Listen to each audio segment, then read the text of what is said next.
আলাইকুম। ওয়ালাইকুম আসসালাম। আপনি কি সময়তে স্যার বলছেন? হ্যাঁ, তো কি হয়েছে? স্যার, এই মাসের কিস্তি আমার বাড়িওয়ালা দিতে পারবে না। সে ওই যে ইটের ভাতার কাজে চলে গেছে। ও, আপনি মুকুল ভাইয়ের বউ না? এতক্ষণে পরে আপনি চিনতে পারলেন স্যার?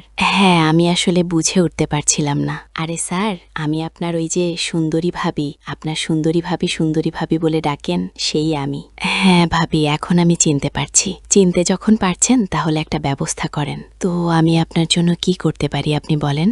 দেখুন স্যার, আপনি যদি আমার এই উপকারটুকু না করেন আমি একদম বিপদে পড়ে যাব।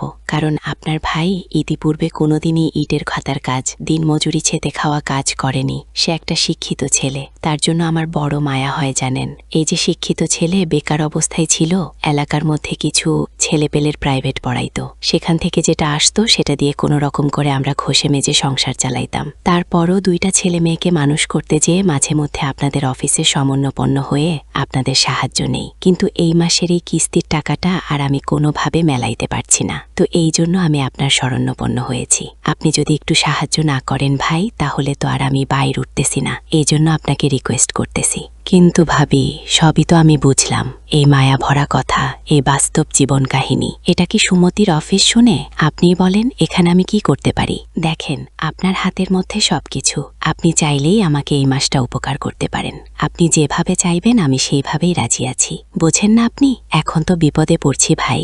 গরিব মানুষ আমি, একটা শিক্ষিত মেয়ে। কিন্তু দেখেন, এই অভাবের তাড়নায় বিশ্বাস করেন ভাই, বলতে গেলে আমার কান্না আসে। আমি পাশের বাড়ি জিয়ের কাজ করতেছি, এটা কাউকে বুঝতে দিচ্ছি না। আমি আপনার ভাইয়েরে ভালোবেসে বিয়ে করেছিলাম। হয়তো আজ আমার বাবা মাকেই দায়ী করতে পারছি না, তাই নিরুপায় হয়ে গোপনে পাশের বাড়িতে জিয়ের কাজ করে আমার দুইটা সন্তানরে লেখাপড়া করায় মানুষ করতেছি। আর ওই যে আপনার ভাই, সে ওই যে কোনোদিন যে কাজ করেনি, দিনমজুরি কিতা কাজ করেনি, সে আজকে নিরুপায় হয়ে ইটের ভাতার কাজে চলে গেছে। এই কষ্টটা আমি কাকে শেয়ার করব? আপনি বলুন ভাই, আমি যে বড় বিপদে আছি। আপনি আমাকে এইটুকু সাহায্য করুন। আমি যদি আপনার বোন হতাম তাহলে কি আপনি আমাকে সাহায্য করতেন না? আর এই সুন্দরী ভাবি, আপনি এভাবে কান্নাকাটি করবেন না তো, থামেননি। দেখি আপনার একটা কোনো ব্যবস্থা করা যায় কিনা। হ্যাঁ ভাই, আপনি একটা ব্যবস্থা করেন, তা না হলে আমি একদম চলতেই পারবো না। আমার মান ইজ্জত কিচ্ছু থাকবে না। মানুষ জেনে যাবে যে আমরা কিস্তিওয়ালার কাছে দায়ী হয়ে আছি। আর এই সুন্দরী ভাবি, গিভ অ্যান্ড টেকের দুনিয়া। আসলে তো কেউ খালি খালি উপকার করে না। আমি আপনার একটা শর্তে উপকার করতে পারি, যদি আপনি আমার সঙ্গে একটু সময় দেন আর কি। পারবেন? সেটা কেমন করে? আরে আপনার কান্না থামান, আর একটু রিল্যাক্সে আমার সাথে কথা বলেন। আমি আপনার সব ব্যবস্থাই করব। আমি আপনাকে সত্যি আশ্বস্ত দিচ্ছি, আপনার সব ব্যবস্থাই হবে। কান্না থামান তো, ন্যাকা কান্না কানবেন না। বিপদে পড়ছেন, আমার কাছে সাহায্যের হাত বাড়াইছেন, আমি আপনাকে সাহায্য করব। তবে আমার কিছু শর্ত আছে। কথাটা যদি আপনি মানেন তাহলে আমি আপনাকে সাহায্য করব। তাছাড়া কি খালি খালি কেউ সাহায্য করে? আচ্ছা বলেন, কিভাবে সেটা করবেন আপনি? ভাবি, আমি বলতেছিলাম কি, আসলে আমার কথায় মাইন্ড করবেন না। আপনি যদি একটা সময় সময় করে আমার সঙ্গে আসতে পারেন তাহলে আমারও হতো, আর আপনাকেও আমি সমস্ত বিপদের হাত থেকে রক্ষা করতাম। পারবেন? আরে ভাই, আমি তো আপনাকে সেটাই বলছি, কিন্তু সেটা কি করে, কিভাবে? আপনি এখনও এটা বোঝেননি? আমি আপনাকে আসলে যেটা বোঝাইতে চাইছি এটাই তো সমস্যা। মানে আপনি আমার সঙ্গে পার্সোনালি একটা সময় দেবেন, বুঝতে পারছেন? তাহলে কি হবে? আর সেখানে সময় দিয়ে আপনার সঙ্গে আমার কি করতে হবে? ও মাই গড, আমি কারে কি বুঝাইতেছি? তার মানে এখনও আপনি আমার ভাষা বুঝতে পারেননি। আচ্ছা ঠিক আছে, আপনার উপকার আমি করতে পারবো না। আপনি আপনার মতো থাকেন। ওই অফিসের স্যাররা যখন আপনার বাড়ির পার চেয়ে টাকার জন্য পেশা দেবে তখন বুঝবেন। খেলা তো রাখতেছি। এই না, রাখবেন না, রাখবেন না। শুনেন শুনেন, আরে আমি বুঝতে পারছি। আমি এই কথাটা আপনার মুখ দিয়ে আমি শুনতে চাচ্ছিলাম। আপনি তো আমাকে ক্লিয়ার করে বলার সাহসই পাচ্ছেন না। আরে বোকা ছেলে, আমি তো বুঝতে পারছি আপনি আমাকে কি বলতে চাইছেন। আমি বুঝি না এটা? ও তাই নাকি? তো বুঝতে পারছেন, তাহলে এত নাটক করতেছেন কেন? আমার কাছে বেশি চালাকি দেখাচ্ছেন? না রে ভাই, আমি আসলে আপনার মুখ থেকে এই কথাটা শুনতে চাইছিলাম যে আপনিই বলেন। আমি ক্লিয়ার। এই কথাটা তো আপনি যখন পার্সোনালি আমাকে ডাকতেছেন আমি তো জানি কেন। কিন্তু ভাই, আমার একটা কথা কি জানেন? মানুষের যখন মানুষ উপকার করে আমার মনে হয় নিঃস্বার্থে করাটাই উচিত। আমি আপনাকে তো পরের মাসে ঠিকই পুষিয়ে দিতাম, জাস্ট একটা মাসের জন্য একটু হাওলাত মনে চাইছিলাম। আর আপনি তার বিনিময়ে আমাকেই সময় দিতে হবে আপনার সাথে। এই প্রপোজ করে ফেললেন আমাকে, একবার আগে পিছে ভাবলেন না? হায় রে দুনিয়া! এই জন্যই তো ভাই, আসলে কি যে বলবো, মানুষ অন্যায় অপরাধ করে কেন? দেখেন, এ সমস্ত চাপে যখন মানুষের আর কোনো কুল কিলাপ থাকে না, টাকা পয়সার চাপে, টাকা পয়সার ভয়ে, বাণিজ্য ধরানোর ভয়ে, মানুষের চোখের আড়ালে থাকার কারণে, থাকতে চায় মানুষ এই কারণে, নিজের সব কিছু বিলাই দিতেও একদম দ্বিধা করে না। আজকে তাই আপনি আমাকে করতে যাচ্ছেন, কিন্তু দেখেন, এটাকে বলা হয় ব্ল্যাকমেইল। দেখেন, আমি কিন্তু আসলে আপনার কাছ থেকে এটা আশা করছিলাম না। আমি আপনার কাছে একটু সাহায্য চাইছিলাম, আর আপনি আমাকে বিনিময় করতেছেন। তো বিনিময় যখন করতে, তাহলে একে কি সাহায্য বলেন? তাহলে তো আমাকে নিলেন, গিভ অ্যান্ড টেক, আমাকে নিলেন আর আপনি আমাকে দিচ্ছেন। এটাই তো তাহলে সাহায্য কোথায় হলো বলেন? শোনেন ম্যাডাম, এই আপনার এই সততার কথা আর এত এই আবেগী কথা, এই দিয়ে জীবন সংসার চলে না। আপনি যদি আমার সাহায্য নিতে চান, আমার পরিষ্কার কথা, আপনি আমাকে সময় দেবেন। 1-2 দিন সময় দিতে হবে আপনাকে, তাহলে আমি আপনাকে সম্পূর্ণ দায়ভার নিয়ে নেব। এই টাকা আপনাকে আর দিতে হবে না পরের মাসে। যদি রাজি থাকেন, তাহলে আমাকে ফোন করে জানাই দেবেন। বুঝতে পারছেন? হ্যাঁ, সবই তো বুঝলাম রে ভাই, কিন্তু উপায় তো আর নেই। আপনি তো দারুণভাবে একটা সুযোগ নিয়ে বসলেন ভাই, কিন্তু আপনি তো জানেন, যা উপায় তাই তো। ঠিক আছে, কি আর করা। তো কোথায় আসতে হবে স্যার? শোনেন ভাবি, আমি যশোরের ছেলে, আমি এখানে রুম ভাড়া করে থাকি, আর একলাই থাকি, সমস্যা হবে না। আপনি আমার রুমের অ্যাড্রেস দিয়ে দিচ্ছি, জাস্ট ওই একটা টাইমে ওখানে চলে আসবেন। আসলে তারপরে কিছুটা সময় দেবেন, তারপর আবার চলে যাবেন। ব্যাস, আপনার কাজ হয়ে যাবে। আর শোনেন, ওই একদিনে না, কিন্তু না, 2-4টা দিন একটু সময় দেন। যদি ভালো লাগে তাহলে আপনি আসবেন, বুঝতে পারছেন? শুধু তাই না, আপনাকে বিনিময়ে আরও কিছু আমি আপনাকে গিফট করব। আপনাকে আমার ভারী পছন্দ হয়েছে। দেখেন না, ফিল্ডে গেলে আপনার দিকে আমি ফেল করে তাকাই থাকি। সুন্দরী ভাবি বলে ঠাট্টা করি। আসলে এটা আমি মন থেকে বলি। বোঝেন না আপনি? সবই তো বুঝি রে ভাই, কি আর বলার। দুঃখ হয়, হাসিও পায়, কষ্টও আসে। মনে আসলে কোনো পরপুরুষের সাথে এই জীবনে আমি আসলে যাইনি তো। এই জীবনের প্রথম, তাই আমার গাটা ভীষণ ঝমঝম করছে আপনার কথা শুনে। আর শোনেন, হ্যাঁ, আমি যাব, যেহেতু বিপদে পড়ছি, জীবন মারাই যুদ্ধ, আসলে এটা আমি জানি। তবে ভাই, ওই একটা দিনেই আর দাবি করেন না। আচ্ছা ভাবি, আপনার কথাই থাকলো, কিন্তু আমার একটা কথা আছে। যদি আপনার ভালো লাগে, তাহলে আপনি চাইলেই আসতে পারবেন। আপনার জন্য আমার দরজা খোলা। আর আপনার যখনই ছোটোখাটো হেল্প লাগবে, আমি এটা আপনাকে করব, কথা দিলাম। কারণ আমারও খুশি মনে হচ্ছে যে যাকে চোখে দেখে এত ভালো লাগলো, তাকে আমি আসলে পাইতে যাচ্ছি। সবই উপরের খেলা। বাবা, আপনি দেখছে মহা খুশি হয়ে গেলেন। হাতে যখন বিপদে পড়ে সামজে কেউ এসে তখন ইয়ে করে। তো আমারও হয়েছে তাই রে ভাই। আমি একটা শিক্ষিত মেয়ে, সুন্দরী মেয়ে, আর আমার বাবাও টাকা পয়সাওয়ালা কম না। শুধু এরে আমি ভালোবেসে বাড়ি থেকে চলে এসে নিজের ইচ্ছায় বিয়ে শাদী করে সংসার করতে চাই বিধায় আজের কাজ করে সংসার চালাকে না পেলে আপনাদের অফিসে সমানুপন্ন হই, আর আজকের একটা কিস্তি থেকে গেছে, আপনার সাহায্য চাইলাম। আর আপনি আমাকে এইটা দাবি করে এইটা নিয়েই ছাড়তেছেন। নেন, উপর আর একজন আছে। আসলে আমার ইচ্ছা, কিন্তু আপনি পারছেন না ভাই। আসলে বিপদে পড়ে আমি আর রাজি না হয়ে থাকতে পারতেছি না, তাই গেলাম। এত কান্না করলাম, এত কিছু বললাম, তবুও আপনি আমার কথাই ভিজলেন না। আপনি আপনার মতোই দেখলেন স্বার্থটা। কি করব আসলে? মানুষ কেন যে এই সমাজের মানুষ এভাবে খারাপ হয়, নষ্ট হয়? একটা মেয়ে কেন নিজেকে অন্যের কাছে লেলিয়ে দেয়? এই যে জাস্ট একটা এক্সাম্পল। এই সমস্ত কারণে তারা তখন আর কুল পায় না, তখন বাধ্য হয় অন্য পুরুষের সমানুপন্ন হয়, তার কাছে যায় থাকে।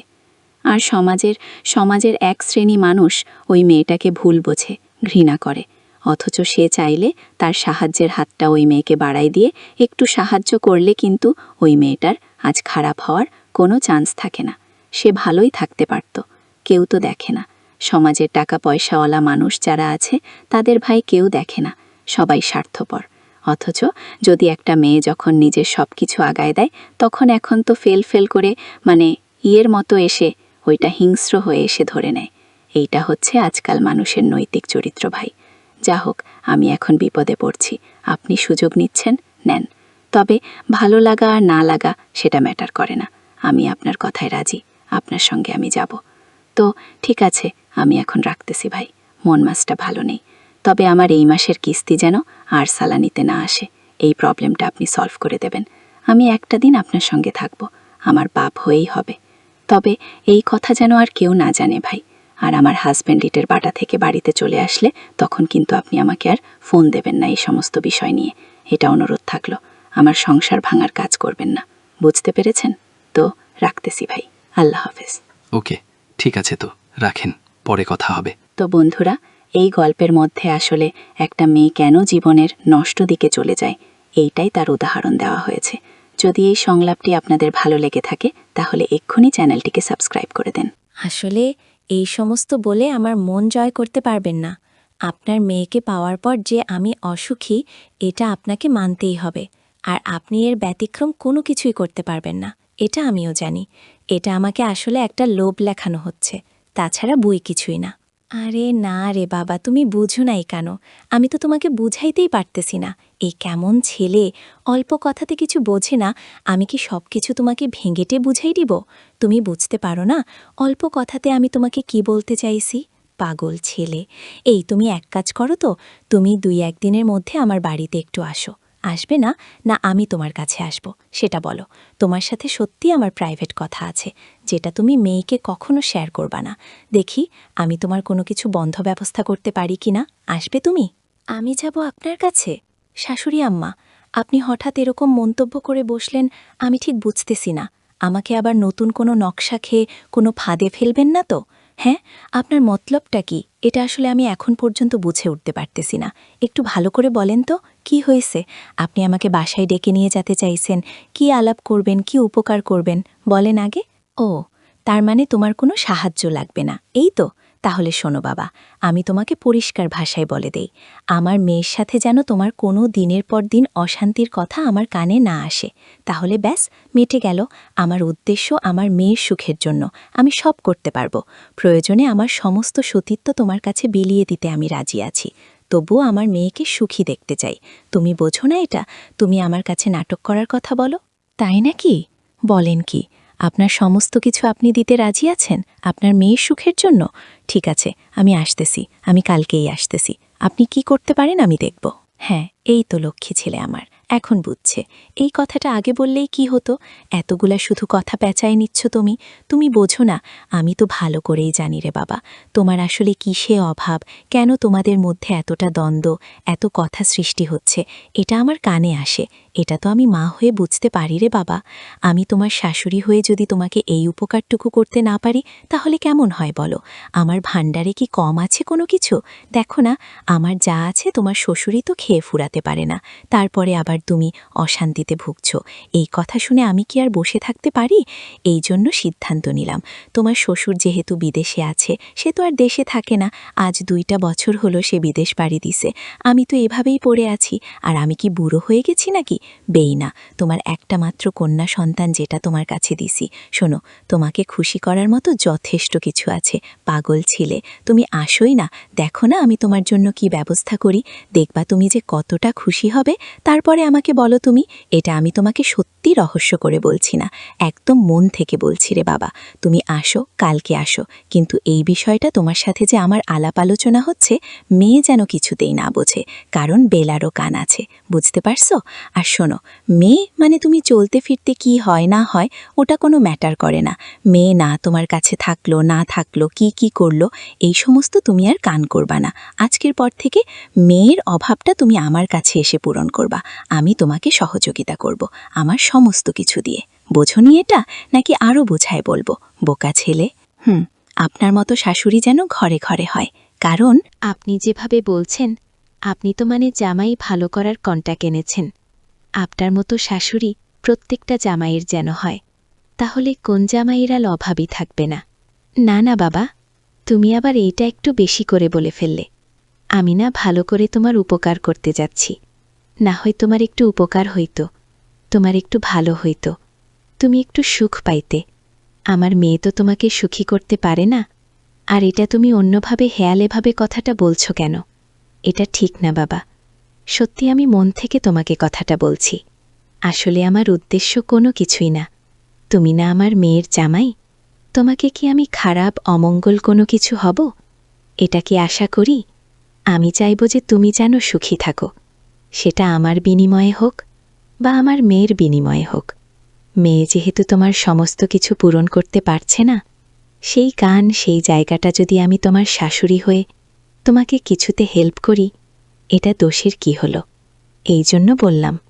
কথাটা তুমি আবার অন্যভাবে নিচ্ছ কেন রে বাবা? অন্যভাবে নেব নাই বা কেন? আপনি শাশুড়ি হয়ে আপনার মেয়ের পরিবার থেকে কোন ভাবটা পূরণ করবেন, এটাই তোমার মাথার মধ্যে এখন পর্যন্ত আসতেছে না। আপনি আমাকে পরিষ্কার করে বলেন তো, আমাকে নিয়ে আপনি কি করতে চান বলেন। ওরে বোকা ছেলে, তুমি আমার কাছে কি চাও? আগে তুমি বলো। তুমি যা চাও আমি তোমাকে তাই দেব, কোনো কিছু নিষেধ করব না। বুঝতে পারছো এবার? এবার হয়েছে তোমার? শ্বশুর যেহেতু বাড়িতে থাকে না, তুমি আমার কাছে যেভাবেই যখন যা আবদার করবা, আমি তোমাকে তাই দিতে রাজি আছি। এটা তুমি বোঝো না রে বাবা। এটা কেন তুমি বুঝতেছ না? মানে তোমাকে কি সব কিছু ভেঙে ছেড়ে বোঝাইতে হবে? তুমি কি একদম কচি খোকা? কিছুই বোঝো না? তুমি এত করে বলতেছি, তারপরেও পরিষ্কার ভাষায় বলতেছি, তারপরেও কেন তুমি আমার কথা বুঝতেছ না? আমি তোমার সব আবদার পূরণ করব। আমার মেয়েকে তোমার প্রয়োজনই হবে না। বুঝতে পারছ? আমি চাইব আমার মেয়ে যেন তোমার কাছে কোনো কথার ঘর না করে, সৃষ্টি না করে। সে যেন সুখে থাকে। তার বিনিময়ে আমার সমস্ত কিছু। তুমি যা আবদার করবা, আমি তোমাকে তাই দেব। এত ভেঙে বলতে হবে কেন? বোঝো না এটা তুমি? ও তাই নাকি? আপনার মেয়ে তো আজ এতটা দিন বিয়ে হয়ে গেল, একটা সন্তানাদি আমাকে দিতে পারল না, তাহলে সেটার কি হবে? আরে বাবা, সেটার আর কি হবে? এটা তো উপর আর হাতে। তারপরও নিজেদের চেষ্টা থাকা দরকার। এখন মেয়েটা তোমাকে সময়ই দেয় না, তা হবে কোত্থেকে? সেই জন্য বলতেছি, তুমি আমার সাথে একটু সময় দাও, আমার কাছে নিয়মিত আসো। তারপর ওটা না হয় না হবে, যেদিন হবে, তুমি যদি আমার কাছে একটু সময় সুযোগ দাও, একসময় দেখবা মেয়ে তার নিজের ভুল বুঝতে পেরে তোমাকে আবার সে সঠিকভাবে সময় দেবে। তখন তার হবে।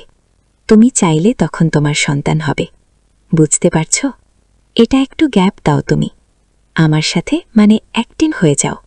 তাহলে দেখবা মেয়ে তখন তোমার অভাবটা যখন বুঝতে পারবে, তখন মেয়ে তোমাকে অনেক আদর পেয়ান করবে, অনেক ভালোবাসবে। পরিবর্তন আসবে তার মধ্যে। আর আমি তো চাইছি এইটা। বুঝতে পারছ? এখন আমি বুঝতে পারলাম তো আম্মা। শোনেন, আপনি আমাকে হঠাৎ এইভাবে ডিসিশন নিলেন কেন রে বাবা? আমাকে তোমার পছন্দ হয় না? ভালো লাগে না? হ্যাঁ, ভালো লাগে না? কি কথা বলো না কেন? ভালো লাগে না? হ্যাঁ, ভালো তো লাগে, কিন্তু আপনি শাশুড়ি বলে কথা। কি করে যে আপনাকে এই কথাটা সামনের বারে বলি, আপনি এটা বোঝেন না। লজ্জাটা আগে ভাঙান, তারপরে বলবো। এখন কি বলার সাহস আছে নাকি আমার? তার মানে আমি বুঝতে পারছি রে বাবা, আমাকে তোমার অনেক পছন্দ হয়, কিন্তু তুমি মুখ ফুটে বলতে পারো না, তাই না? আমিও জানি, কারণ তুমি আমার মেয়েকে নিয়ে যখন আমাদের বাড়িতে নাইরে আসতে, আমি যখন কলের পালে স্নান করতাম, তুমি তো দেখতাম হকিমের একটু দেখতে চাইতে চেষ্টা করতে। আমি এটা মনে হয় বুঝি না? আমি জানি আমাকে তোমার পছন্দ হয়, কিন্তু ওই যে সমস্যা একটা জায়গায়, সম্পর্কের কাছে বাধা। বুঝতে পারছ? আরে সমস্যা নেই, আমি তোমার লজ্জা তো একদম ভাঙিয়ে দেব। শোনো, আমি তোমাকে চিন্তা ভাবনা করছি। তোমার শ্বশুর এবার টাকা পাঠালে ভালো দামি একটা বাইক কিনে দেব। আর শোনো, তোমার কোনো আবদান আমি অপরণ রাখব না। এক কথায়, আমার মেয়ে তোমাকে যা কিছু দেবে না, যা কিছু অভাব তোমার মধ্যে থাকবে, আমি তোমার সমস্ত অভাব পূরণ করব। আর এটা দিনের পর দিন আমারও লাগবে। আমিও এভাবে পড়ে আছি, তোমার শ্বশুর বাড়িতে থাকে না, বোঝো না এটা? আর তোমারও দিকে, মানে হয়তো ব্যাপারটা কি বুঝতে পারছ? তুমি আসো। আরে বাবা, একবার এসে দেখো না, দেখো তোমার কতটা যে ভালো লাগবে। তারপরে তুমি আমার কাছে নিজেই ফোন করে আসতে চাইবে যে, শাশুড়ি আম্মা আজকে কি আসবো? তুমি নিজেই বলবে এটা। আমি তোমাকে সত্যি আজ বলে রাখলাম, যদি না হয় তারপরে বলো। আমি তোমাকে দারুণভাবে সেবা করব রে বাবা, তুমি যেভাবে চাও। আমি জানি এতদিন তুমি আমার মেয়ের সঙ্গে সংসার করছো, তুমি আসলে যেরকম একটা ছেলে, তোমার সাথে আমার মেয়ে তো আসলে চায় না। আমার মেয়ের ওর বাপের মতো, একটু জানপথির মতো। দেখো না সে কি করে তোমার সাথে এভাবে সময় দেবে। আর আমি তো এটা বুঝি। আমার কথা ছাড়ো, আমি তো সে খাসির মতো তোমার জোয়ান মতো একটা শাশুড়ি। আরে বাবা, আমি এখনও রাস্তা দিয়ে হেঁটে গেলে মানুষ আমার দিকে আরে আরে তাকায়। আর তোমার মতো জামাই আমার মেয়েকে পাওয়ার পরে অভাবে থাকবে, অখুশি থাকবে, দিনের পর দিন কষ্টে থাকবে, এটা আমি মেনে নেব নাকি? আমার মতো শাশুড়ি থাকতে তোমার কেন কষ্ট হবে, এটা হচ্ছে আমার প্রশ্ন। এই জন্য আমার সমস্ত কিছু তোমাকে উজাড় করে দেব। তোমাকে অনেক আদর পান করব বাবা। বাবা, তোমাকে অনেক সুখী করব, অনেক খুশি করব। এটা আপ্রাণ চেষ্টা করব তোমাকে দেওয়ার জন্য। তুমি শুধু এসে একটাবার মেনে নাও, একটাবার নিয়েই দেখো না, তারপর দেখবে তোমার যে কতটা ভালো লাগবে। বুঝতে পারছো? আর তোমার কোনো সুখ দুঃখের কোনো প্রশ্নই থাকবে না। তারপরও আমি আজকে থেকে তোমার উপর নজরদারি করতেছি। তোমার শখের বাইক কিনে দেব, তুমি ভালোভাবে করবা। আরে এত হাড় ভাঙা পরিশ্রম করতে হবে না। আমি তোমার সংসারেরও খেয়াল খুশি রাখব, যেটা একটা শাশুড়ির দায়িত্ব। বুঝতে পারছো? সবই তো বুঝতে পারলাম আম্মা, কিন্তু আপনার এই খেয়ালি কথা, এত শখের কথা কোথায় ছিল এতদিন?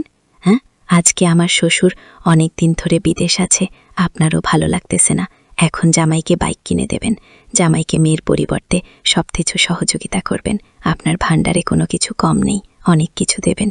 এ সমস্ত আবেগখালি কথা মুখ ফুটে আজকে বেরোচ্ছে আপনার, বুঝে আজ খুবই প্রয়োজন পড়ছে না, এটা তো আমি অবশ্যই বুঝি। হ্যাঁ রে বাবা, তোমারও যে দশা, কারণ তোমার বউ থেকেও তুমি অসুখী। এত হাড় ভাঙা পরিশ্রম করো, তারপরেও ঘরে এসে একটু সুখ শান্তি, বউয়ের আদর যত্ন কোনো কিছুই পাচ্ছ না।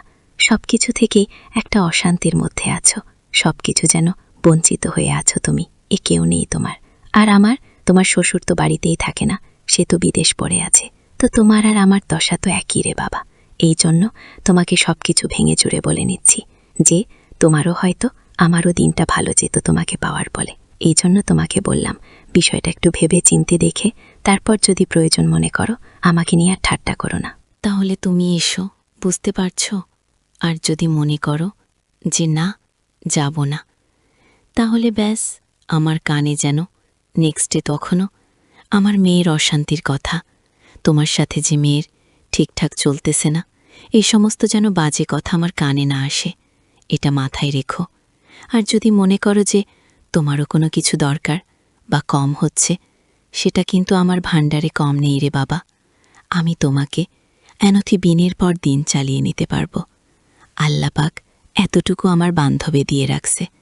আমার কি টাকা পয়সা বা আমার ওই সমস্ত কোনো কিছু কম আছে নাকি? আমি তো তোমাকে সবই বললাম, তুমি আসলেই হয় শুধু। বুঝতে পারছো? আমি তোমার সঙ্গে একদম ঠাট্টা করছি না রে বাবা। তুমি একটাবার আসো, আমার পরীক্ষা নাও, দেখো আমি তোমার পরীক্ষায় পাশ করি কিনা। যদি তোমার ভালো লাগে তারপরেই তুমি আইসো, আর যদি ভালো না লাগে আইসো না কখনো।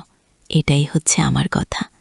আমি জানি রে বাবা, আমার কাছে আসার পরে তোমার যে কতটা ভালো লাগবে, এটা আমি তোমাকে এখন মুখে বলতে পারবো না, বিকজ তোমার নাম কি ফলে পরিচয়।